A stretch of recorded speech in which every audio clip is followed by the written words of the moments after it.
So, okay, let's continue. Not continue, I'm gonna do again what we discussed last time, the mixing of two gases. Okay, let's look at it once again. All of what we did in the second half of last class, let's go through it once again, because it builds up on what we are going to do next. So our setup is, we have a container. In this container, we have A gases, A molecules on the left side, and we have B molecules on the right side. And so we are talking about mixing of ideal gases, okay? And then we are going to take this container and open up this boundary in the middle. So, and through intuition, we know that what we expect will happen is they will mix, right? You will have a spontaneous mixing of the red and black going and occupying the full container, right? If it was not ideal, if the gases were not ideal, would you expect such mixing to happen? What could be a condition where you expect that even after moving the container, the red stays where it is and the black stays where it is? That is the spontaneous state. Any ideas? Yes, solid. Huh? Yes, solid. Yes, gas. Well, they still might mix. Right? A attracts A much more than B attracts A, right? You got something.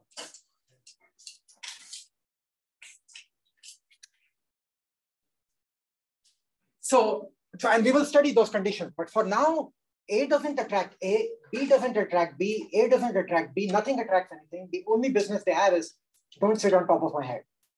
Okay, and their head is very tiny because it's an ideal gas, right? So ideal gas means it's not even van der Waals. Van der Waals has a finite radius. This is ideal gas, it's zero radius, okay? And what you said, JP, is correct, gas and solid, but gas often does try to get inside solid, right? Absorption can happen. So we know through experience is that if this is initial condition and if this is final condition, we expect that GF minus GI should be negative, right? And we are doing all of this at constant pressure and temperature. So we had Na moles of A at temperature T and pressure B, and B moles of B at temperature T and pressure P. And when we mix it together, we will have same temperature, same pressure, but now we have Na moles of A and Nb moles of B mixed together. After mixing, since they are ideal, we expect that the partial pressure of A is going to be mole fraction of A multiplied by the total pressure, and partial pressure of P is equal to mole fraction of B multiplied by total pressure. Now, this is assuming ideal gas. This assumes ideal gas. Partial pressure is a concept that exists even without assuming ideal gas, right? It's just that you don't know how partial pressure depends on the mole fraction. It could be complicated, right? The partial pressure could depend on many, many things, but for ideal gas, it is as simple as this, okay? So let's try to write down what we did last time. Let's start by writing GI, the initial Gibbs free energy. So the initial Gibbs free energy is going to be Na multiplied by mu A plus Nb multiplied by mu B, right? How did we get this? Remember, we showed G is equal to summation mu I Ni. This was one of the first things we derived, Gibbs-Duhem equation, all those things. So, okay, let's get started here. And then last time we derived at the beginning of the class that mu A is equal to mu A naught plus RT ln P. We are setting our P naught is equal to 1 bar, okay? Reference pressure is equal to 1 bar. Plus Nb mu B naught plus RT ln P. This is GI. Let's call this equation number 1. GF is also going to be Na mu A plus, so in a sense, this is mu A initial and mu B initial, and GF is going to be Na mu A final plus Nb mu B final, okay? So the equation for mu A final The reference pressure, the reference chemical potential and reference pressure does not change. That stays the same in both of them because it's our reference, right? It does not matter.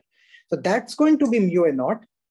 But here, now we will have RT ln PA, the partial pressure of A, plus NB mu B naught plus RT ln PB, the partial pressure of B, okay?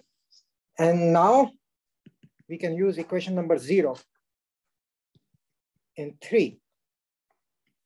Use equation 0 in 3 to get GF is equal to NA mu A naught plus RT ln XAP plus NB mu B naught plus RT ln XBP. Okay, that's equation number 4. So we did all of this last time. I'm just recapping it. Okay, so let's go to the next page. I will write down again. What do we have? We have GI is equal to NA mu A naught plus RT ln P plus NB mu B naught plus RT ln P.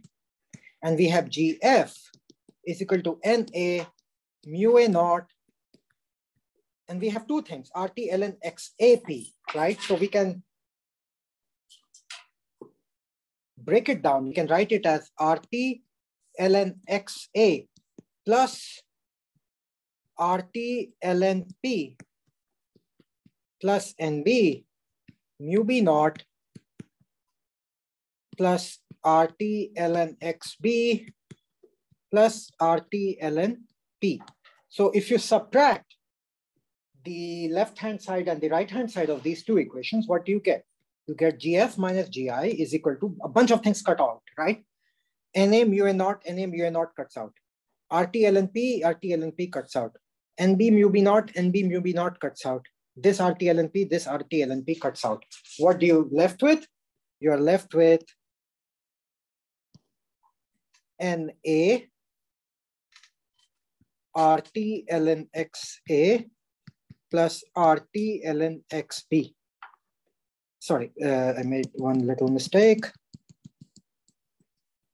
This is NA RT ln XA plus NB RT ln XB. So therefore, now we define a quantity which is known as delta mixing G, the Gibbs free energy of mixing.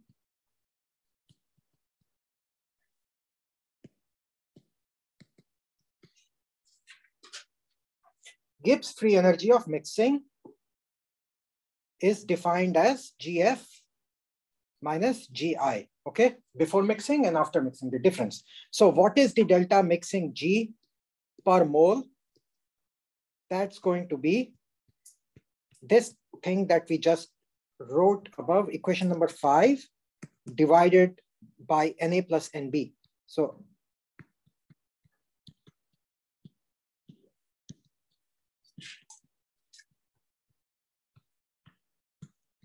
but Na divided by Na plus Nb, Na divided by Na plus Nb is Xa. Nb divided by Na plus Nb is Xb. So therefore, delta mixing G, and I will not write per mole. I will assume when I write it, unless I'm specifying that it is an extensive quantity, I'm assuming it is per mole, okay? Is equal to RT multiplied by XA ln XA plus XB ln XB. It's very easy to generalize to a multi-component system, more than 2 component, right? For more than 2 components, assuming they are ideal, delta mixing G would be RT summation I is equal to 1 to K. If K is your number of components, say you have K components, Xi ln Xi, which just looks like the Shannon entropy in information theory. It's probability multiplied by log of probability. So we did this last time. let's focus on this equation, try to plot it for a two-component system, okay? Let's go to the next page.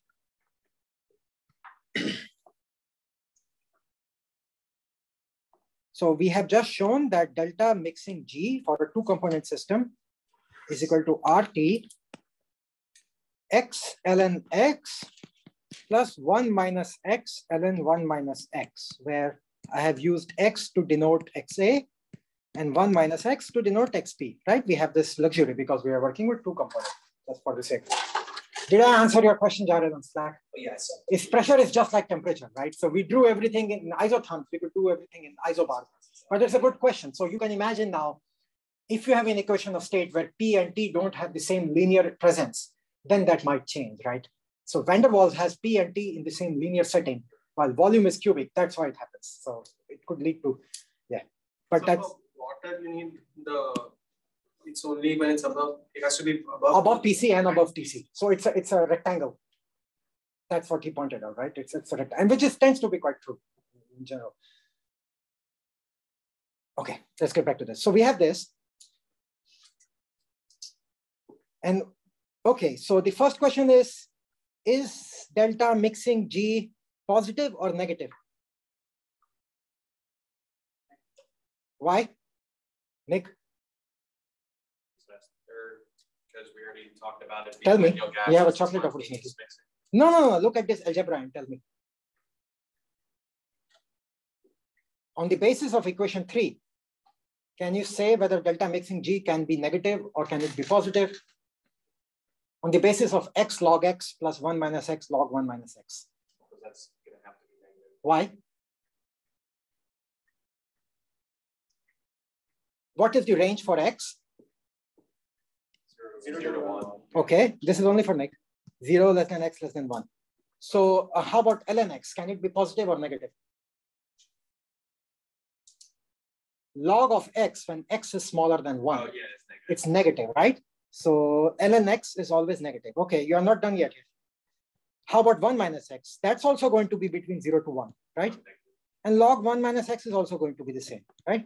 You get a chocolate.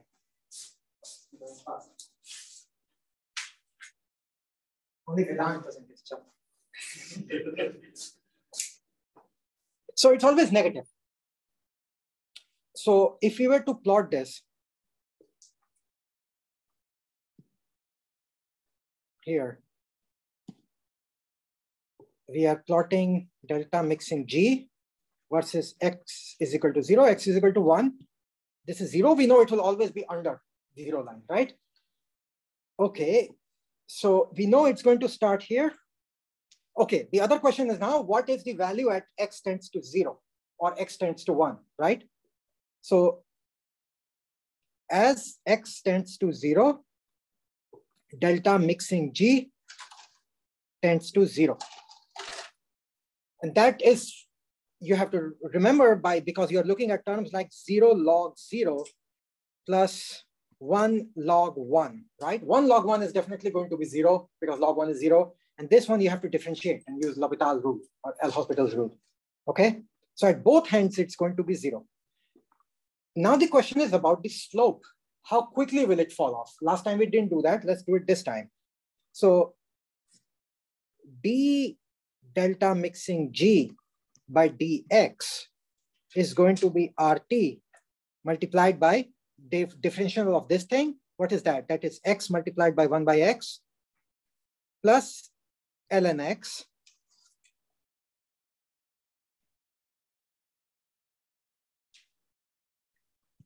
then a minus ln 1 minus x and plus 1 minus x multiplied by 1 minus x multiplied with a minus sign. I think I got it right. So this and this cancel and you're left with RT ln x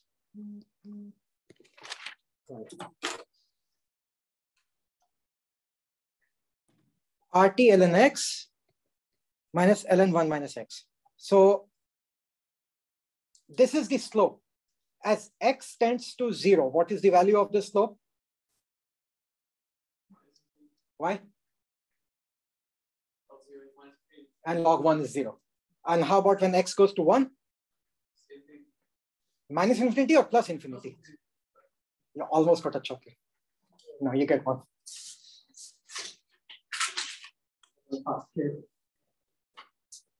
So this one is minus infinity at this end. It drops down very drastically. And at this end, it goes up very drastically. You can differentiate it and you can show it will have only one minima. If you solve for d delta mixing g by dx is equal to 0, you can show it's only one minima. And you can actually show that minima happens at x is equal to half. So this curve looks like this. What does this thing mean? What is the physical interpretation that it falls down with a slope of minus infinity? Anyone who hasn't answered? All right. It's very prone to mixing it.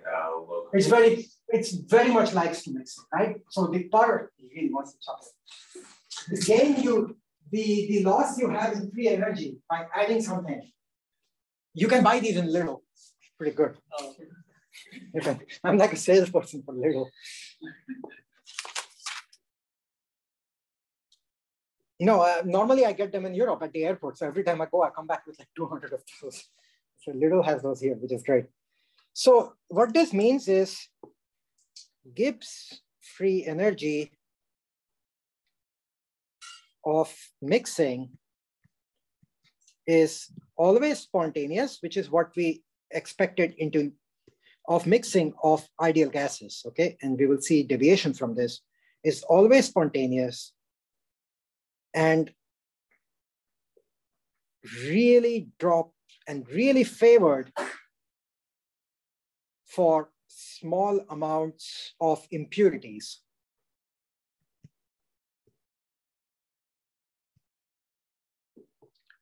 So what it means, let's say you have a pure A, right? And you add a little bit of B to it. It will really try to go. And so let's go back to JP's example. You know, A is a solid, B is a gas, and we can't really treat a solid as an ideal gas, but let's do that for the sake of it, okay? So what it means that if you add a little bit of B, it will really like to go and mix inside the solid because the drop in free energy is so much more, it's so high. When you keep adding more, then the desire, you can think of the slope as a driving force, right? What is the advantage you have? So this is fine. This is what we did. This is where we stopped around last time. Now the next question comes, where is this Gibbs free energy coming from? Is it coming from enthalpy? Is it coming from entropy? So my claim is that this is purely entropy driven. How do we prove that? How do we derive so just like I wrote down delta mixing G is equal to GF minus GI, I can also introduce a delta mixing S, which is SF minus SI, and delta mixing H, which is HF minus HI. And we expect that delta mixing G is equal to delta mixing H minus T delta mixing S. So my question for you for the next chocolate is, how do we get this from what we have done so far?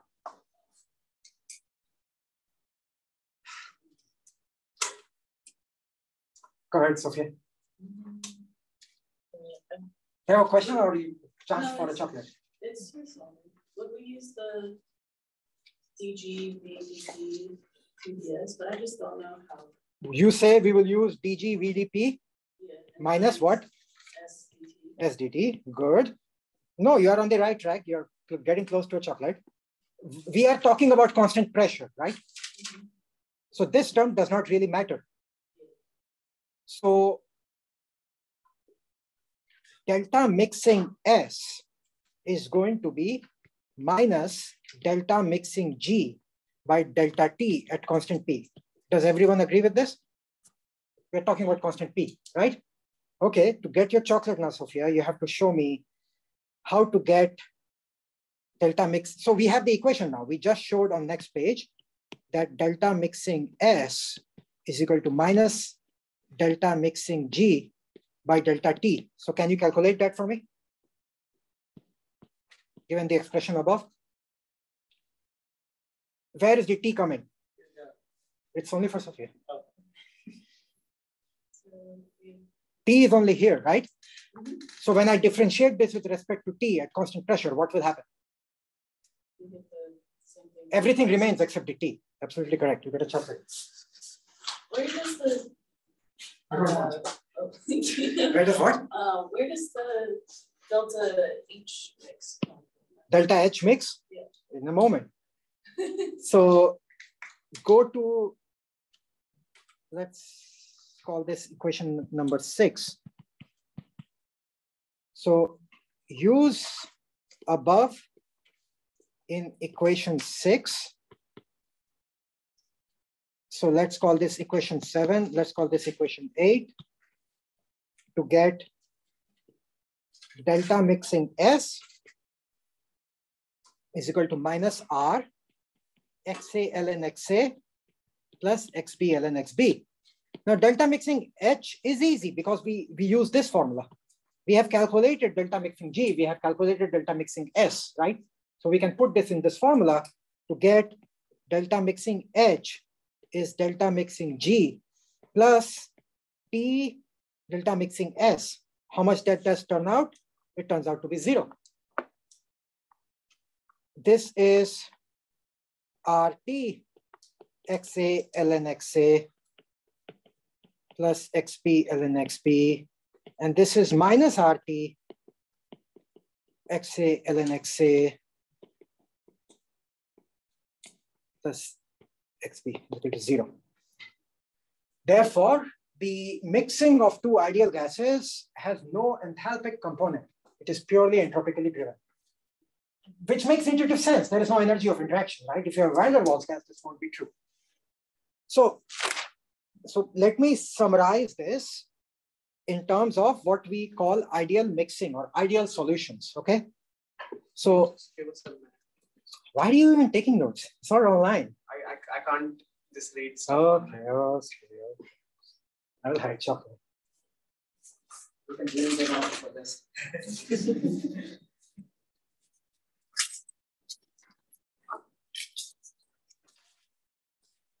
So when this becomes an ideal calculation is when we're calculating UA, right? Yeah. Everything else was exact. You're absolutely correct. It's not even mu A. The initial mu A was still correct. It's the final one where we make the assumption that partial pressure is XA multiplied by P. That's the only way which like to go ahead. This small derivation haven't used that P is constant is fixed, right? Doesn't matter. So ideal solution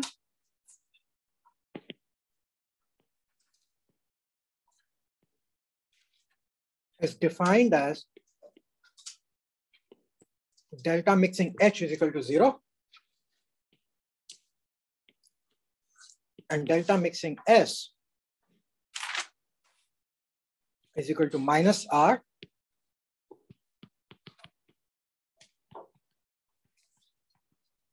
This is the definition of an ideal solution, okay? This is where this midterm next week will cover, okay? What I'm going to do in the remaining of this class won't be on your midterm. If you start with the fundamental equation for enthalpy, TdS minus VdP, you have an entropy change here, right? So why are you thinking of fundamental? I'm just like S and P are not the control variables here. We are doing the experiment at constant pressure and temperature. Okay. That's why. Yeah, always think about what is being held constant. Think about what are your natural variables and then come up with your state function to look at. So this is an ideal solution. It looks kind of useless, right? We assume, I mean, it looks nice, but when are things going to be ideal, right? It should not be useful, but it's a good starting point. And people build up on this, okay? This is still useful for modeling a variety of things. Like I mentioned, colloids. Colloids you can measure to this because what are colloids? Colloids are like these big things. They don't really talk to each other. Like they are like macromolecular. So it's okay to model them using colloid. And people still publish papers in physical review letters and science on using ideal gases to model things because it still leads to lots and lots of interesting things. For one of the homeworks, I will assign some papers, especially there is a very famous scientist one that's Dan Frankel, who has lots and lots of papers on this. And amazing behavior happens. On Sagar had looked at this, something known as nematic transition, which is just ideal behavior, and you have funky phase transitions.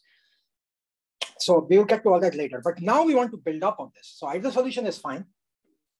But the way we build up on this, the next thing we will study is known as regular solution. And again, this is not going to be on the midterm. Regular solution model. And as I posted on Slack the other day, there was a statistical physics seminar happening where someone was talking about polymers, where they were showing something of the Flory-Huggins model, which is nothing but a regular solution. That's all there is. So regular solution model says, let's keep the delta mixing S the same as the delta mixing ideal. Okay, let's not change this one because I like this formula a lot. Okay, the entropy is, let's keep the term we derived for an ideal gas, but let's allow delta mixing H to be non-zero. Let's allow for changes in delta mixing H. So if you look at a typical book on physical chemistry, like Atkins, they will just say that this is defined as omega multiplied by XA multiplied by XB. And they call this as a regular solution parameter. That's fine in its own, but we will understand as to where this is coming from. We will actually take down, and this is where for the possibly the only time in this semester that we will look at things from an atomic perspective. We will really think about a crystal and how things are bonded with other things and stuff like that. This is the only time. In order to derive an actual value for omega in terms of potential energy curves, which is, I like it a lot. And that is known as, yeah, we will get there in a moment. So with this, you can already write down what will be the delta mixing G for an regular solution. It's going to be omega XA XB plus RT XA ln XA plus XB ln XB. Now, remember, we previously plotted delta mixing G as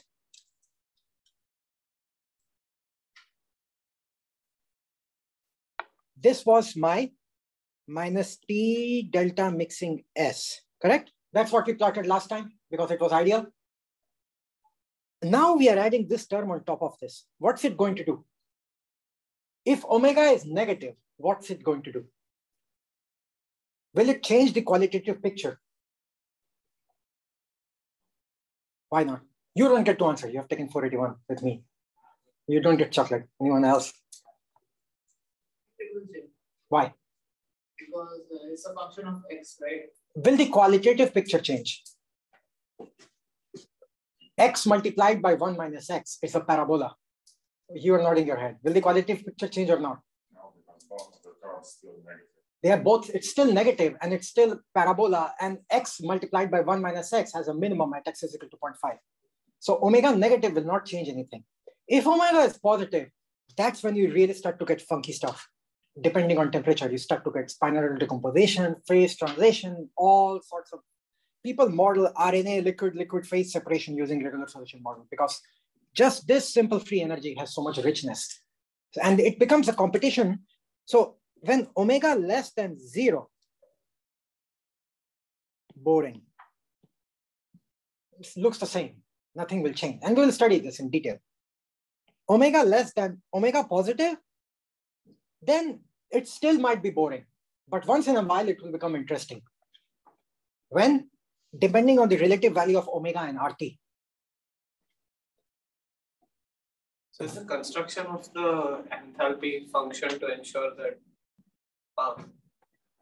No, this construction is PChem, where they just pick it out of a hat and throw it. We will construct it really logically as to where does this come from. Okay, I'm summarizing what we are going to expect. Before we get lost in the algebra, this is where it's going to come from. So omega more than 0, when do you expect this to look interesting? At low temperature or high temperature? Alex, if you answer this, then you get the chocolate. Why? Yeah, if it's at high temperature, then it's again going to be entropy driven, right? Okay. You can split if you want. And omega positive will depend on whether T is high or T is low. We will get different types of behavior and we will study all that. But for now, let's try to understand why did we write something like this? Why did we write omega XAXB? Where did it come from? So we'll derive this very fundamentally.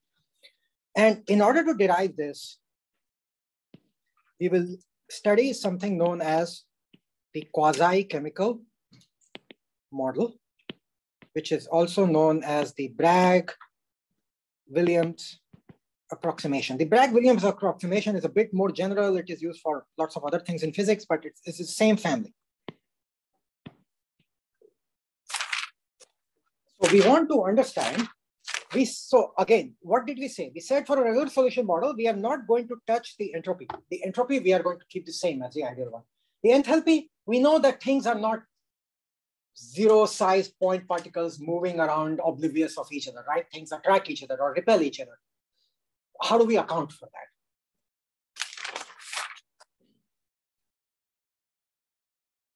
So we keep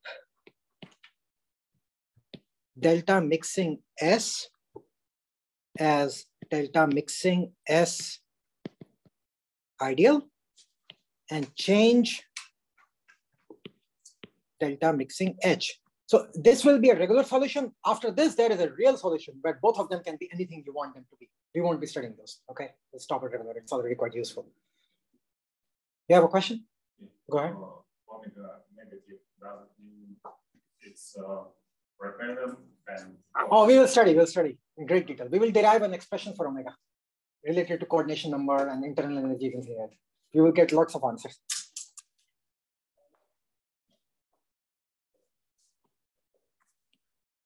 Okay. So how do we derive this? So there are two key ideas here. First key idea is to assume that delta mixing H is approximately delta mixing U. When would such approximation be accurate? Or when would it be very inaccurate? Gases. The enthalpy differs from internal energy for gases, right? H is equal to U plus PV. The PV term really changes for gases. The volume really changes for gases. If everything is solid and you're doing something at a constant pressure, do you expect volume to change drastically? Probably not, right? So you can show that, or you can go and look at example. No, it just makes common sense, right? When you have something going on where everything is solid or even liquid is forming, you don't have a bunch of solid and a chemical reaction happens and suddenly it becomes a solid 50 times bigger. I mean, it could happen with some funky nanomaterials, right? Where there is a phase transition, it happens. But normally it happens when you have hydrogen, right? Or when you have water changing into steam, it just expands. But when you are in the same phase, especially solid and liquid, it's okay to assume delta mixing H is delta mixing U. So that's the first key idea. The second key idea is a bit longer and we will go through it carefully. The second key idea comes by counting the number of nearest neighbor bonds. Okay, so what do I mean by that? Let me write it down. We count the number of nearest neighbor bonds between atoms. So we need to really think about the potential energy curve, okay? So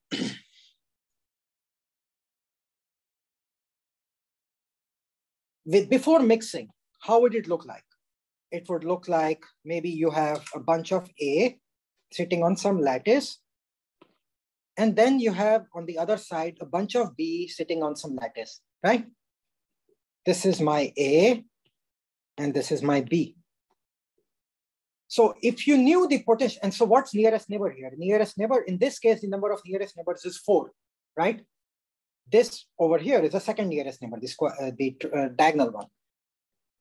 This is 4 nearest neighbors. And if you knew something about the potential energy curve for interaction of 2 A molecules, which you could get from quantum mechanics, And if you knew something about the potential energy curve for interaction between two B atoms from quantum mechanics, you can actually think about U, right?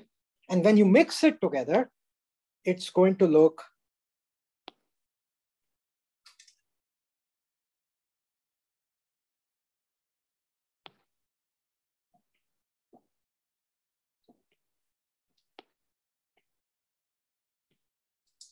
and just drawing a random arrangement, right?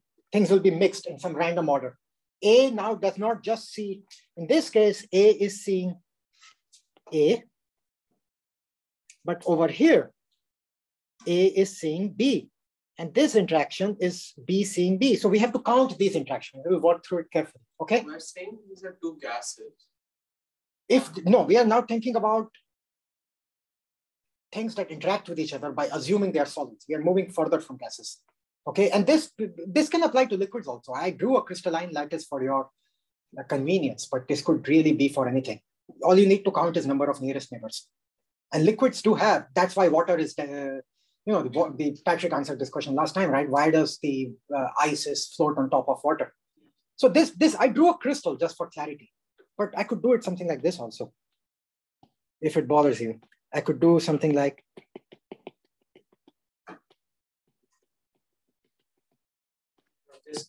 Because for that H is equal to U plus PV, you said it would be a bad approximation for things like gases. It would be a bad approximation if you have a phase transition from a solid to a liquid or from a solid to a gas. If you have only gases, then it's also okay. So what you need to avoid is phase transitions. Okay. So this is the setup we are thinking of. I drew a crystalline lattice, but you could really think of a mumbo jumbo of atoms just moving around in some random manners. And now they are mixed over here. So we need to count the number of bonds of AA type, BB type, and AB type before mixing and after mixing, and think about their bond energy, and that's how we will get delta U mixing. Okay, so let's work with this. So we need to count number of AA, AB, and BB bonds before and after mixing, right? If we do that, then the idea would be that we can then get our delta U mixing, okay? So let's work with this. First, let's think about how does U look like for any two atoms.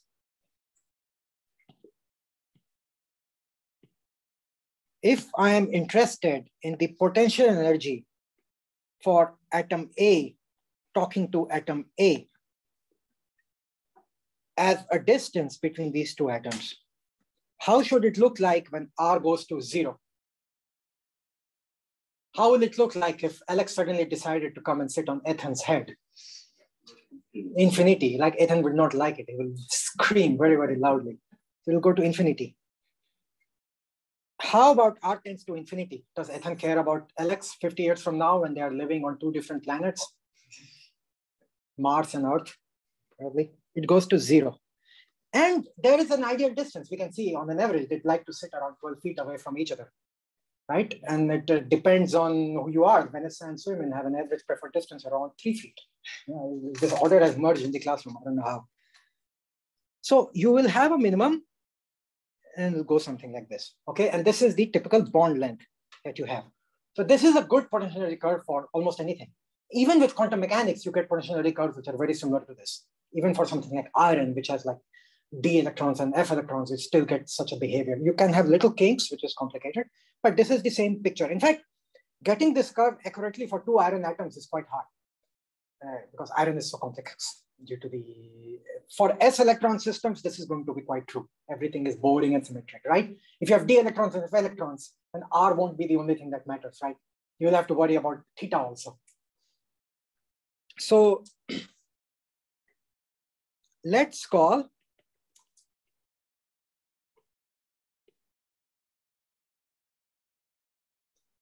I have to be careful with my signs. This thing as epsilon AA, okay? Where I'm letting epsilon AA be negative. So this is the bond strength. of AA bonds, you would have a similar curve for AB, right? And I'm not making any claims about the value of epsilon AA and epsilon AB. Maybe one is larger, maybe one is smaller, but I'm just plotting it over here.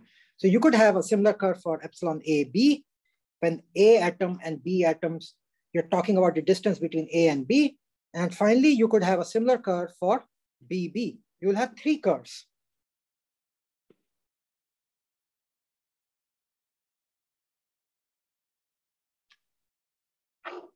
And this depth over here is epsilon BB. And I'm defining it in such a way that epsilon AA, epsilon AB, and epsilon BB are all negative. Yeah, go ahead. AB and BB have 0. Oh, yeah. Yes.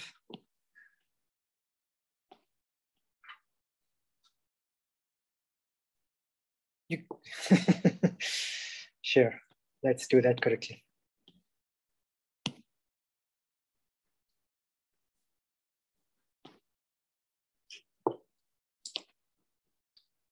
Happy now? Alex is happy. Good.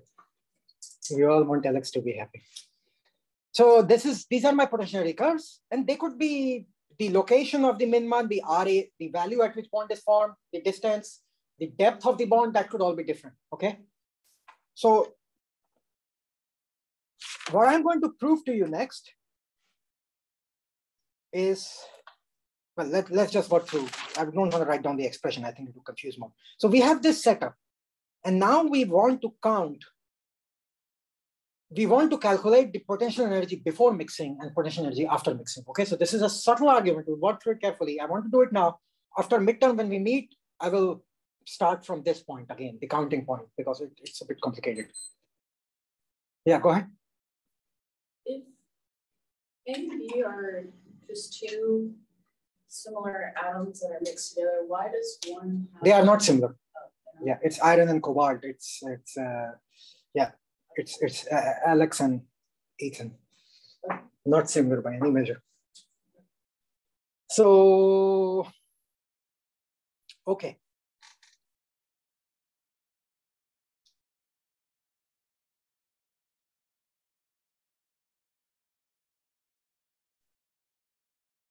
Let's do the potential energy after mixing first, okay? Let's first calculate, just kind of counterintuitive. The reason I'm doing this is because it's harder. If you do this, the potential energy before mixing, you can see easily the expression. Let's first calculate the potential energy after mixing.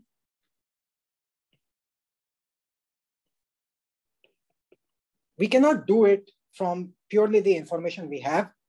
We will have to introduce some more terms, okay? Because we don't know the number of AB bonds. We don't know the number of BB bonds, right? We know what is the potential energy of an AB bond, but we know how many of them are there, right?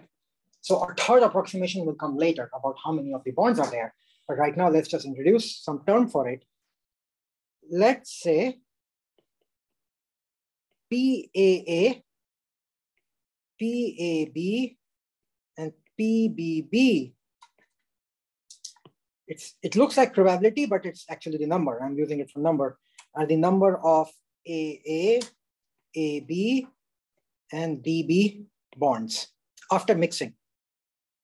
So if they did not mix, then PAB will be 0, right? Maybe you have an interface, but if it's a large enough system, the interface is really irrelevant. So PAB would be 0. If they fully mixed, then we can think about what the value will be, right? So things like that. Given these things, who can help me, even though there is no chocolate, to write down the value of the solution, of the potential energy of the solution after mixing? Jared, what do you think? So every AB bond has potential energy epsilon AB. And how many AB bonds do we have? PAB. Okay, and here I'm assuming that 0, so it's good that Alex asked me to put the reference at 0. So we can just use epsilon AB as the potential energy, right? Because the reference is 0. That's our reference. So this will be PAA multiplied by epsilon AA plus PAB multiplied by epsilon AB plus PBB multiplied by epsilon BB.